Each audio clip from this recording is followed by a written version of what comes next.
નમસ્કાર મિત્રો, education update ચેનલમાં આપનું હાર્દિક સ્વાગત છે.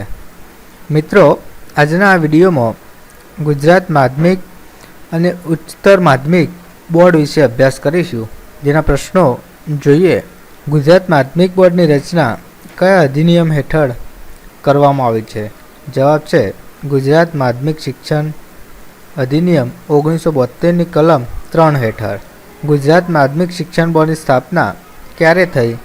જવાબ છે ઈસવીસન 1972. ગુજરાત માધ્યમિક બોર્ડનું નવું નામ શું રાખવામાં આવ્યું? જવાબ છે ગુજરાત માધ્યમિક અને ઉચ્ચતર માધ્યમિક બોર્ડ. ગુજરાત માધ્યમિક અને ઉચ્ચતર માધ્યમિક બોર્ડ એવું નામ કયા સુધારા દ્વારા રાખવામાં આવ્યું? જવાબ છે ગુજરાત માધ્યમિક શિક્ષણ સુધારા અધિનિયમ 2002. ગુજરાત માધ્યમિક અને ઉચ્ચતર માધ્યમિક શિક્ષણ બોર્ડના અધ્યક્ષ અને ઉપાધ્યક્ષની નિમણૂક કોણ કરે છે? જવાબ છે રાજ્ય સરકાર. ગુજરાત માધ્યમિક અને ઉચ્ચતર માધ્યમિક શિક્ષણ બોર્ડમાં વર્ગ ક હોદ્દાની રૂએ સભ્યોમાં કેટલા સભ્યો હોય છે? જવાબ છે 16 સભ્યો. ગુજરાત માધ્યમિક અને ઉચ્ચતર માધ્યમિક શિક્ષણ બોર્ડના અધ્યક્ષ અને ઉપાધ્યક્ષના હોદ્દાની મુદત કેટલા વર્ષની હોય છે? જવાબ છે 4 વર્ષ. સંજોગવશાત રાજ્ય સરકાર બોર્ડના અધ્યક્ષ અને ઉપાધ્યક્ષના હોદ્દાની મુદત વધુમાં વધુ કેટલી લંબાવી શકે? જવાબ છે 8 વર્ષ. શાળાની શૈક્ષણિક અને વહીવટી બાબતોનો પત્ર વ્યવહાર કોણ કરે છે? જવાબ છે શાળાના આચાર્ય. નવા વિદ્યાર્થીએ શાળામાં પ્રવેશ માટે અરજી કોને કરવી પડે? જવાબ છે શાળાના વડાને. વિદ્યાર્થીને શાળામાં પ્રવેશ આપવાનું નિયમન એટલે વિનિમયો નીચે થાય છે. નીચેનામાંથી કયો રેકોર્ડ શાળાના કર્મચારી માટે સૌથી અગત્યનો છે? જવાબ છે સેવાપોથી એટલે કે સર્વિસ બુક. વિદ્યાર્થીને શાળામાં પ્રવેશ આપવાની સત્તા કોની છે?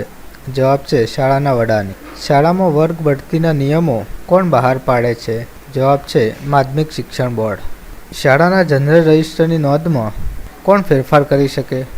જવાબ છે શાળાના વડા ડીઈઓની મંજૂરી લઈને ફેરફાર કરી શકે. શાળામાં નિમણૂક થાય ત્યારે ઉમેદવારે શારીરિક યોગ્યતા પ્રમાણપત્ર કેટલા સમયમાં રજૂ કરવાનું થાય છે? જવાબ છે નિમણૂકની તારીખથી 3 મહિનામાં. ખાનગી પ્રાથમિક શાળાના કર્મચારીઓની સેવાપોથી કોણે રાખવી જોઈએ? જવાબ છે શાળાના સંચાલકશ્રીઓએ. શાળા છોડ્યાના પ્રમાણપત્રમાં કોણ સહી કરી શકે? જવાબ છે શાળાના વડા.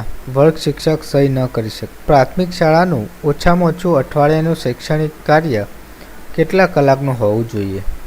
જવાબ છે 27 કલાક. ગ્રાન્ટ ઇન એડ કોડની સૌ પ્રથમ શરૂઆત ક્યારે અને કઈ કાયદા સમિતિ દ્વારા થઈ? જવાબ છે ઈસવીસન 1858. વુડનો ખરીદો. શાળાના વડાએ સમાજ કલ્યાણ ખાતાની શિષ્યવૃત્તિ વહેંચણી ક્યાં સુધી કરવી જોઈએ? જવાબ છે રકમ મળ્યાની તારીખથી 7 દિવસમાં. ભારતમાં નિરીક્ષણ પ્રથાનો જન્મ ક્યારે થયો છે? જવાબ છે ઈસવીસન 1854. સુપરવિઝન એઝ હ્યુમન રિલેશન નામનું પુસ્તક કોણે લખ્યું છે? જવાબ છે બર્કી જોન. નીચેનામાંથી કયો શૈક્ષણિક નિરીક્ષણનો હેતુ નથી? જવાબ છે શિક્ષક આચાર્યની ભૂલો શોધી તેના પર કડક પગલાં લેવા. શાળાના નિરીક્ષકે શાળાના ખાલી જગ્યા છે નેતા. શાળાના નિરીક્ષકે નિરીક્ષણ દરમિયાન કોની ભૂમિકા નિભાવવાની હોય છે? જવાબ છે નવવિચારકની ભૂમિકા. નીચેનામાંથી કયો નિરીક્ષણનો પ્રકાર નથી? જવાબ છે વ્યક્તિત્વલક્ષી નિરીક્ષણ. નીચેનામાંથી કોની સાથે શાળા નિરીક્ષણનો સંબંધ વધારે હોય છે? જવાબ છે શાળા સુધારણા અને શિક્ષણ સુધારણા સાથે. નીચેનામાંથી કઈ શાળા નિરીક્ષણની વિવિધ પ્રવૃત્તિઓમાંથી એક નથી? જવાબ છે આધાર પ્રયુક્ત નિરીક્ષણ. નોંધ પાછળનો મુખ્ય હેતુ શું હોય છે? જવાબ છે વર્ગ શિક્ષકની સુધારણા. અધિક્ષણ માટે અંગ્રેજી ભાષાના કયા શબ્દોનો ઉપયોગ થાય છે? જવાબ છે ઇન્સ્પેક્શન. અધિક્ષણ તંત્રના વડા અધિકારી કોણ હોય છે? જવાબ છે જિલ્લા શિક્ષણાધિકારી. AEI એટલે શું? જવાબ છે આસિસ્ટન્ટ એજ્યુકેશનલ ઇન્સ્પેક્ટર. સંજોગોવશાત બંધ થતી શાળાના રેકોર્ડ અને ડેસ્કટોપ સંભાળવાની જવાબદારી કોની થાય છે? જવાબ છે જિલ્લા શિક્ષણાધિકારી. શાળાઓને વાર્ષિક ગ્રાન્ટ કેટલા હપ્તામાં મળે છે? જવાબ છે 4 હપ્તામાં. મદદનીશ નિરીક્ષક વર્ષમાં કેટલા દિવસ શૈક્ષણિક કે વહીવટી પ્રવાસ કરી શકે? જવાબ છે 210 દિવસ. પતિ પત્ની બંને અનુદાનિત માધ્યમિક શાળામાં નોકરી કરતા હોય તો એલટીસીનો લાભ કેવી રીતે મળે? જવાબ છે જેનો મૂળ પગાર ઓછો હોય તેને લાભ મળે. વિદ્યાર્થીને શારીરિક શિક્ષા ન કરવાની જોગવાઈ ગ્રાન્ટ ઇન એડ એક્ટ કોડની કઈ કલમો કરેલી છે? જવાબ છે કલમ 79. શિક્ષક એટલે રજિસ્ટર થયેલી શાળાનો શિક્ષક. એમાં કયા વિકલ્પનો સમાવેશ થતો નથી? જવાબ છે હેડમાસ્તર. માધ્યમિક કક્ષાએ શિષ્યવૃત્તિની પરીક્ષાનું સંચાલન કોણ કરે છે? જવાબ છે માધ્યમિક અને ઉચ્ચતર માધ્યમિક શિક્ષણ બોર્ડ. રાજ્યમાં આશ્રમ શાળાનું ઇન્સ્પેક્શન કોણ કરે છે? જવાબ છે આશ્રમ શાળા અધિકારી. ગુજરાત રાજ્યમાં સચિવાલયમાં શિક્ષણ વિભાગ તરીકે અલગ વિભાગ ક્યારથી અમલમાં આવ્યો? જવાબ છે ઈસવીસન 1976થી. શિક્ષણ વિભાગમાં અગત્યના હોદ્દા તરીકે સચિવો કુલ કેટલા હોય છે? જવાબ છે 2. શિક્ષણ વિભાગમાં વડા તરીકે નાયબ સચિવ તરીકે કુલ કેટલી વ્યક્તિ હોદ્દો સંભાળે છે? જવાબ છે 7. શિક્ષણ વિભાગમાં નાયબ સચિવો નીચે કુલ કેટલા ઉપસચિવો હોય છે? જવાબ છે 8. વર્તમાન સમયમાં રાજ્ય કક્ષાના શિક્ષણ મંત્રી તરીકે કોણ હોદ્દો સંભાળે છે? જવાબ છે નાનુભાઈ ભગવાનભાઈ વાનાણી. વર્તમાન સમયમાં શિક્ષણ વિભાગમાં અગ્ર સચિવ કોણ છે? જવાબ છે શ્રીમતી સુનયના તોમર. બિન સરકારી માધ્યમિક શાળાઓના કર્મચારીઓના વ્યક્તિગત પગાર ભથ્થા, પગાર સુધારણાને લગતી બાબતો કે સેવાઓ, નિમણૂકને લગતી બાબતો શિક્ષણ વિભાગની કઈ શાખા સંભાળે છે? જવાબ છે ગ શાખા. નીચેના પૈકી કયા વિષયનો સમાવેશ શિક્ષણ વિભાગની ન શાખાને સ્પર્શતો નથી? રાષ્ટ્રીય સેવા યોજના. ગુજરાત જાહેર સેવા આયોગ એટલે કે જીપીએસસી દ્વારા સીધી ભરતીથી નિમણૂકની તમામ કામગીરી શિક્ષણ વિભાગની કઈ શાખા હાથ ધરે છે? જવાબ છે લ શાખા. શિક્ષકોને રાષ્ટ્રીય અને રાજ્ય પારિતોષિક આપવા અંગેની કામગીરી શિક્ષણ વિભાગની કઈ શાખા કરે છે? જવાબ છે ક શાખા. શિક્ષણ વિભાગ અંતર્ગત વૈધાનિક ધોરણે રચાયેલું બોર્ડ કયું છે? જવાબ છે ગુજરાત માધ્યમિક અને ઉચ્ચતર માધ્યમિક શિક્ષણ બોર્ડ. પ્રાથમિક શિક્ષણ અને શિક્ષકોને લગતી કામગીરી શિક્ષણ વિભાગની કઈ શાખા અંતર્ગત પાર પાડવામાં આવે છે? જવાબ છે ક શાખા. કઈ બાબત શિક્ષણ વિભાગની ગ1 શાખાને સ્પર્શતી નથી? જવાબ છે એકલવ્ય મોડેલ સ્કૂલને લગતી બાબતો. ધોરણ 10માં શાળાકીય સર્વગ્રાહી મૂલ્યાંકન પદ્ધતિ અમલમાં આવતા શાળા કક્ષાએ કેટલા ટકા ગુણભાર રાખવામાં આવે છે? જવાબ છે 30%. શિક્ષણ અંગે મંત્રીમંડળના આંખ અને કાન કોને ગણી શકાય? જવાબ છે શિક્ષણ મંત્રી. શિક્ષણ ખાતાના વડા કોણ છે? જવાબ છે કમિશનર શાળાઓ. જિલ્લા શિક્ષણ અધિકારી કોના નિયંત્રણ હેઠળ ફરજ નિભાવે છે? જવાબ છે કમિશનર શાળાઓ. માધ્યમિક અને ઉચ્ચતર માધ્યમિક શિક્ષકના અમલીકરણમાં મદદ કરવા માટે કમિશનર મધ્યાહન ભોજન અને શાળાઓની કચેરીમાં કેટલા સંયુક્ત નિયામક હોય છે?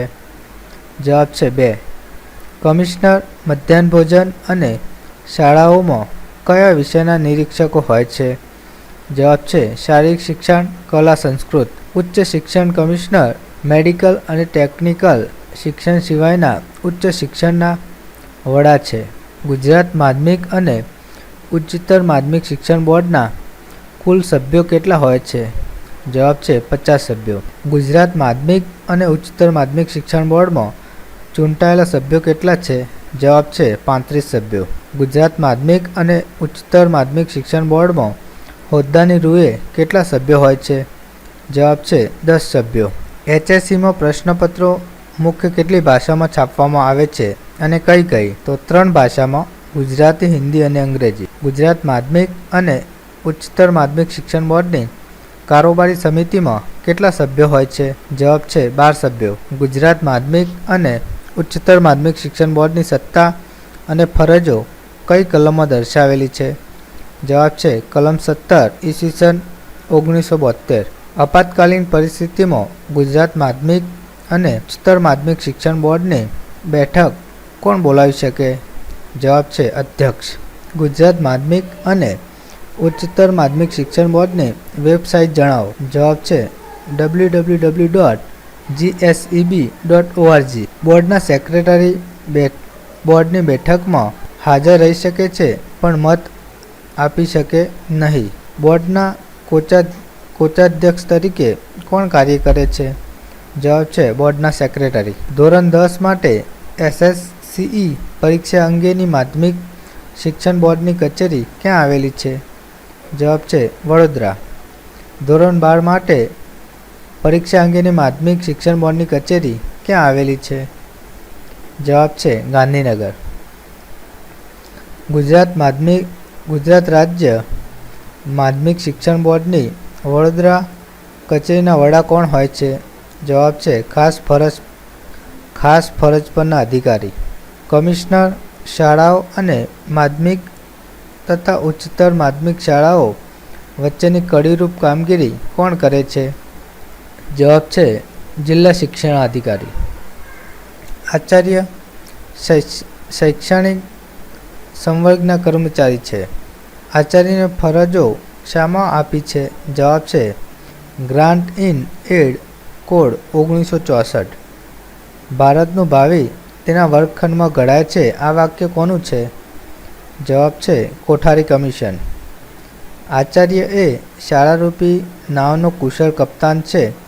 આ વાક્ય કોનું છે? જવાબ છે શૈબરનું. માધ્યમિક અને ઉચ્ચતર માધ્યમિક શિક્ષણ બોર્ડની કઈ સમિતિમાં રાજ્ય પરીક્ષા બોર્ડના અધ્યક્ષશ્રીનો સમાવેશ કરવામાં આવે છે? જવાબ છે પરીક્ષા સમિતિ. માધ્યમિક અને ઉચ્ચતર માધ્યમિક શિક્ષણ બોર્ડ કયું સામાયિક બહાર પાડે છે? જવાબ છે માધ્યમિક શિક્ષણ અને પરીક્ષણ. બોર્ડના હોદ્દાની રૂએ સભ્ય સિવાયના સભ્યોની મુદત કેટલી હોય છે? જવાબ છે 3 વર્ષ. બોર્ડની કારોબારી સમિતિમાં કુલ કેટલા સભ્યો હોય છે? જવાબ છે 10 સભ્યો. બોર્ડની પરીક્ષા સમિતિમાં અધ્યક્ષ, ઉપાધ્યક્ષ ઉપરાંત કેટલા સભ્યો હોય છે? જવાબ છે 7 સભ્યો. બોર્ડની શૈક્ષણિક સમિતિમાં કુલ કેટલા સભ્યો હોય છે? જવાબ છે 12 સભ્યો. વિજ્ઞાન પ્રવાહમાં સેમેસ્ટર પદ્ધતિ ક્યારથી અમલમાં આવી? જવાબ છે જૂન 2011થી. વિજ્ઞાન પ્રવાહમાં સેમેસ્ટર પદ્ધતિ ક્યારથી બંધ કરવામાં આવી? જવાબ છે જૂન 2016થી. પ્રતિભા શોધ પરીક્ષા કયા ધોરણથી વિદ્યાર્થી માટે છે? જવાબ છે પ્રતિભા શોધ પરીક્ષા કયા ધોરણના વિદ્યાર્થી માટે છે? જવાબ છે ધોરણ 8 અને 9.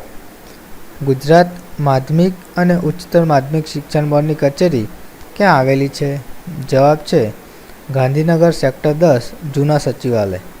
કયા શૈક્ષણિક વર્ષથી ગુજરાત માધ્યમિક અને ઉચ્ચતર માધ્યમિક શિક્ષણ બોર્ડે ધોરણ 8 અને ધોરણ 11માં પાસ થવા માટે 33 ગુણનું ભારણ કર્યું છે? જવાબ છે 2011-12. ગુજરાત માધ્યમિક અને ઉચ્ચતર માધ્યમિક શિક્ષણ બોર્ડ ધોરણ 10માં કયા વર્ષથી શાળાકીય સર્વગ્રાહી મૂલ્યાંકન પદ્ધતિનો અમલ કર્યો છે? જવાબ છે જૂન 2011થી.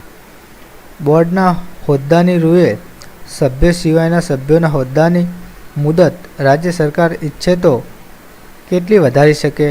જવાબ છે 1 વર્ષ. ગુજરાત માધ્યમિક અને ઉચ્ચતર માધ્યમિક શિક્ષણ બોર્ડ પોતાના વિવિધ કાર્યો કયા અધિનિયમ અને કલમ હેઠળ સમિતિઓ બનાવી પૂરા કરે છે? જવાબ છે ગુજરાત માધ્યમિક અને ઉચ્ચતર માધ્યમિક શિક્ષણ બોર્ડ અધિનિયમ 1972 કલમ 18ની જોગવાઈ અનુસાર. ગુજરાત માધ્યમિક અને ઉચ્ચતર માધ્યમિક શિક્ષણ બોર્ડમાં કઈ સમિતિ કામ કરે છે? જવાબ છે કારોબારી સમિતિ, પરીક્ષા સમિતિ, શૈક્ષણિક સમિતિ, નાણાં સમિતિ, અભ્યાસ સમિતિ. ગુજરાત માધ્યમિક અને ઉચ્ચતર માધ્યમિક શિક્ષણ બોર્ડે ધોરણ 9માં કયા વર્ષથી શાળાકીય સર્વગ્રાહી મૂલ્યાંકન પદ્ધતિનો અમલ કર્યો છે? જવાબ છે જૂન 2012. ગુજરાત માધ્યમિક અને ઉચ્ચતર માધ્યમિક શિક્ષણ બોર્ડની સમિતિઓ કયા વિનિમય પ્રમાણે સત્તા અને ફરજો નિભાવે છે? જવાબ છે માધ્યમિક શિક્ષણ વિનિમય 1974ના વિનિમય 7-8, 8ક, 8ખ અને 8ઘ. ગુજરાત માધ્યમિક અને ઉચ્ચતર માધ્યમિક શિક્ષણ બોર્ડની કામગીરી મુખ્યત્વે કેટલા ભાગમાં વહેંચાયેલી છે? જવાબ છે 3 ભાગમાં. ગુજરાત માધ્યમિક અને ઉચ્ચતર માધ્યમિક શિક્ષણ બોર્ડ પૂરક પરીક્ષાનું આયોજન કયા માસમાં કરે છે? જવાબ છે જુલાઈ. એસએસસીની પરીક્ષા કેટલા માધ્યમમાં લેવામાં આવે છે? જવાબ છે 7 ભાષામાં: ગુજરાતી, હિન્દી, અંગ્રેજી, તામિલ, ઉર્દુ, સિંધી, મરાઠી. ગુજરાત માધ્યમિક અને ઉચ્ચતર માધ્યમિક શિક્ષણ બોર્ડની પરીક્ષા સમિતિ એસએસસીમાં કેટલા વિષયના પ્રશ્નપત્રો બનાવી પરીક્ષા લે છે? જવાબ છે 101 વિષયમાં. ગુજરાત માધ્યમિક અને ઉચ્ચતર માધ્યમિક શિક્ષણ બોર્ડની પરીક્ષા સમિતિ એચએસસીમાં કેટલા વિષયના પ્રશ્નપત્રો બનાવી પરીક્ષા લે છે? જવાબ છે 168 વિષયમાં. તો મિત્રો, આવા જ ખૂબ જ અગત્યના ટોપિક સાથે મળતા રહીશું. વિડીયો જોવા બદલ તમારો ખૂબ ખૂબ આભાર.